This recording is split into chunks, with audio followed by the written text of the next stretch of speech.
sidang skripsi itu yang namanya materi, tadi saya sampaikan juga, ada yang namanya keilmuan. Misalnya gini ya, Anda membuat skripsi tentang pidana.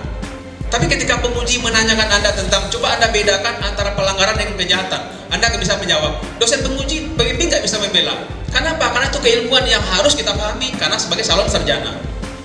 Nah, banyak terjadi seperti itu. Jadi kalau misalnya sudah mau calon sarjana, harusnya tahu apa beda pelanggaran dengan kejahatan sebagai bagian daripada ilmu pidana.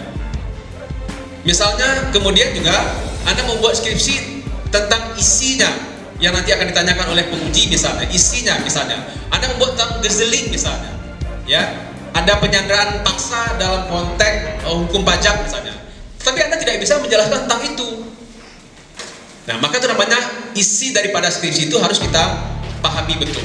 Kemudian juga hal-hal yang bersifat keilmuan, misalnya berapa buku dalam kitab undang-undang hukum pidana, itu kan kita sudah hafal. Berapa buku dalam kitab undang-undang hukum perdata, kita sudah harus hafal.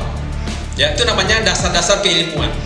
Nah, kemudian apa lagi? Pengetahuan umum. Misalnya ya, saya bertanya misalnya kepada Anda atau penguji, coba Anda jelaskan kenapa kitab undang-undang hukum pidana pada saat hari ini sudah tidak lagi relevan dengan kondisi yang ada sekarang. Itu kan umum.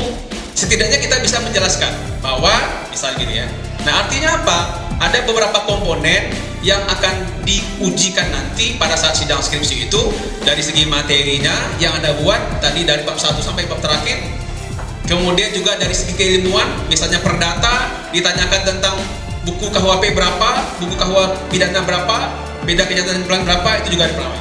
Kemudian juga pengetahuan umum. Karena yang namanya skripsi itu kan komprehensif, jadi umum sifatnya. Sah-sah saja penguji bertanya tentang itu.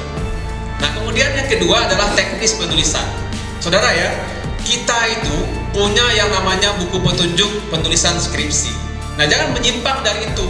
Misalnya ya, marginnya berapa? Polanya kan 4-4-3-3. Kemudian berapa spasinya? Berapa footnote-nya hurufnya? Ya, itu juga menjadi perhatian dalam konteks penulisan skripsi. Kenapa? Karena tidak boleh berbeda-beda satu sama lain. Dan kemudian yang namanya skripsi itu kan karya ilmiah. Karya ilmiah itu sumber-sumber referensi itu semakin banyak semakin bagus. Ya, kenapa? Karena yang namanya skripsi itu bukan duduk depan laptop kemudian mengarang indah seperti cerita fiksi. Tidak seperti itu. Harus ada sumber referensi yang kita ambil. Maka semakin banyak referensi yang kita ambil, semakin bagus sebetulnya.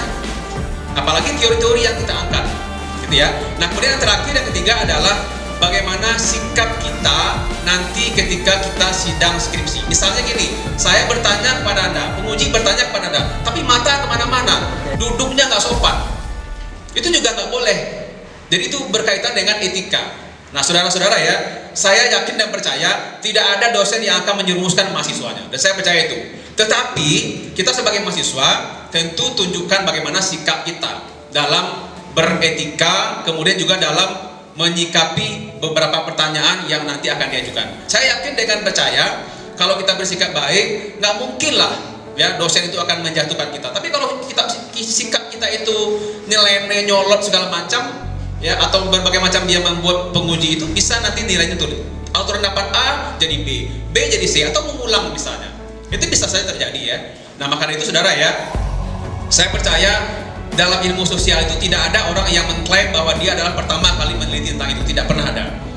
Kenapa? Karena misalnya korupsi itu sudah banyak yang membuat, tapi Anda meneruskan kembali, tapi ada novelty, ada kebaruan yang kita bisa ungkap, bisa kita uraikan dalam sebuah penelitian. Nah, gitu ya. Nah, itu adalah hal yang perlu dipahami oleh saudara. Dan saya percaya mudah-mudahan sebagaimana tadi harapan Pak Wakil Kaprodi, Pak Dimas, ya, semuanya bisa lulus dengan baik, gitu ya. Dan kemudian Anda berhak untuk mendapatkan gelar sarjana hukum. Nah, pada hari ini tidak ada lagi yang namanya ujian susulan, ujian ulangan. Misalnya gini, IP Anda sekarang 2,75, tapi Anda pengen 3, lalu kemudian mengulang lagi mata kuliah yang ada di dalam kelas. Nggak boleh. Karena pada saat ini Anda sudah finish dan dinyatakan sebagai calon sarjana hukum. Ketika sudah lulus, calon sarjana hukum, tidak ada lagi yang mengulang di dalam kelas. Itu tidak dibenarkan dalam undang-undang. Karena kita terikat kepada aturan yang dibuat oleh negara. Aturan yang dibuat negara, dia direct ke Unpad juga direct ke negara, ke Dikti. Artinya prosedur itu tidak boleh kita langgar, saudara ya. Nah, jadi itu yang bisa saya sampaikan. dan kemudian mudah-mudahan lulus nanti semuanya, dan kemudian dosen pembimbing Anda adalah orang-orang yang berjasa dalam membimbing skripsi, dan kemudian lanjutkan ke S2 di Unpad ya. Universitas Pemulang membangun gedung baru di Serang, butuh tenaga dosen. Syarat dosen itu adalah harus S2 kalau lulus. Terima kasih. Wassalamualaikum warahmatullahi wabarakatuh.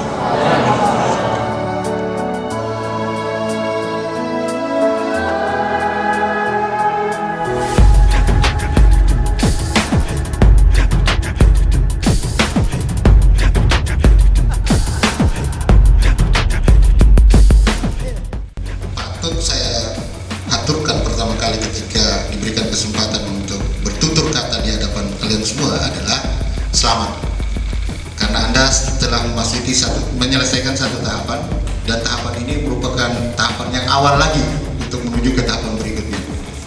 Dan bagi yang belum dinyatakan lulus, walaupun sebenarnya lulus ya Pak ya, harus semangat ya. Kayaknya dari tadi lemas, saya jadi kasihan gitu lihatnya kan gitu, tak tega gitu ya. Jadi semangat ya. Ya, insya Allah. Artinya kalau yang lain sudah dapat B, tidak punya peluang untuk dapat A, tapi kamu yang dapat C masih punya peluang untuk dapat A.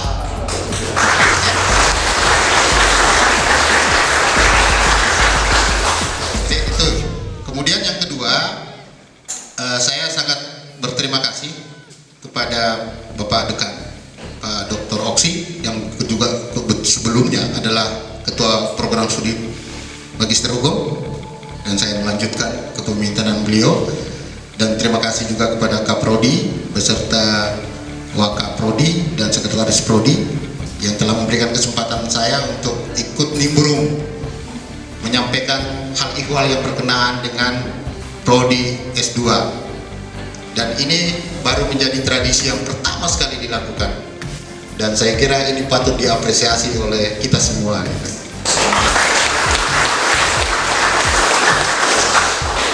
Jika ingin, paling tidak ada 5 alasan untuk kita melanjutkan pendidikan S2 itu. Salah satunya yang paling ini alasannya itu berkenaan dengan ingin menjadi akademisi.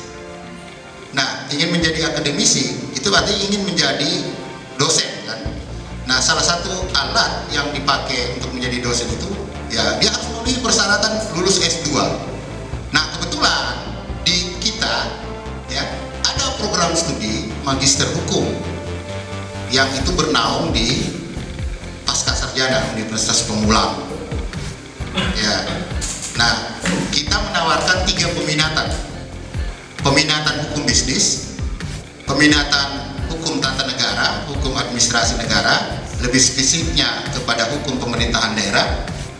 Kemudian yang ketiga, peminatan hukum tindak pidana korupsi. Pidana ya, dia peminatan pidana tapi lebih spesifik ke pidana korupsi dan korporasi.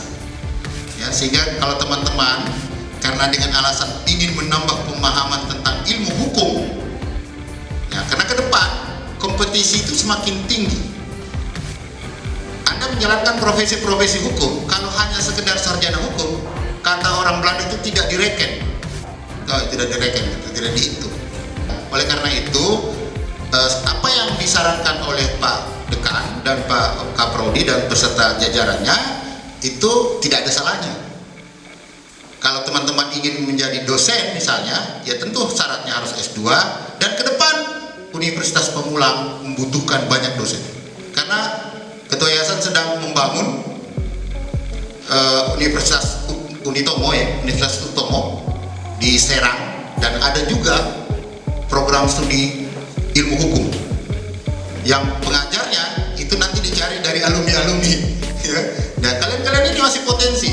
Ada 16 program studi yang akan dibuka di Serang itu, dan suatu saat itu dia menjadi satu dengan Universitas Pemulang ya.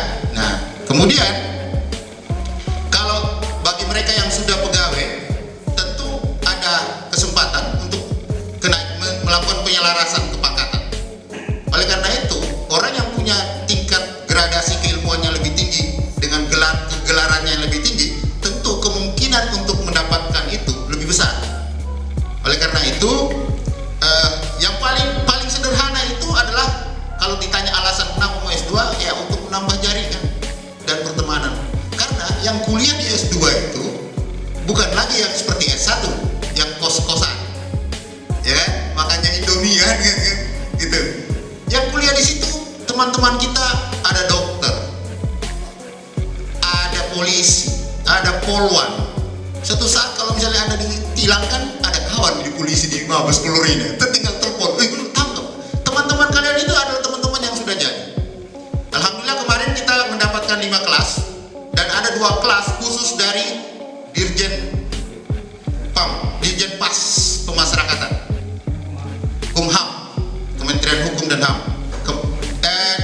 Pembukaan pendaftaran ini kita juga dapat 2 kelas dari Dirjen Haki, Kementerian Hukum dan HAM, dan masih puluhan dari Direktorat Paten. Jadi tadi saya bersama dengan Pak Turja bertemu dengan orang kementerian di Sabu Haji Gatot Subroto ya? Ya, Sabu Haji keren. Ya, nah itu jadi teman-teman Anda itu pertemanannya luas. Ada polisi, ada macam-macam di situ yang sudah punya level. Kadang-kadang polisinya bukan satu pangkat, sudah balok-balok kan gitu, udah perwira itu kan berat kan gitu loh. Nah, berat bukan prajurit, kalau yang satu masih prajurit kali. Ya, itu rata-rata yang sudah mapan kehidupannya sehingga dan dari segi waktu saya yakin kalian bisa. Kenapa? 4 tahun aja bisa dilewati. Sementara S2 1 tahun 8 bulan juga bisa. 1 tahun 8 bulan, 1 tahun 7 bulan Anda bisa memangku gelar SHMH. Keren kan? Keren nggak? Nah, oleh karena itu saya sarankan dan dengan alasan-alasan tadi ya monggo kita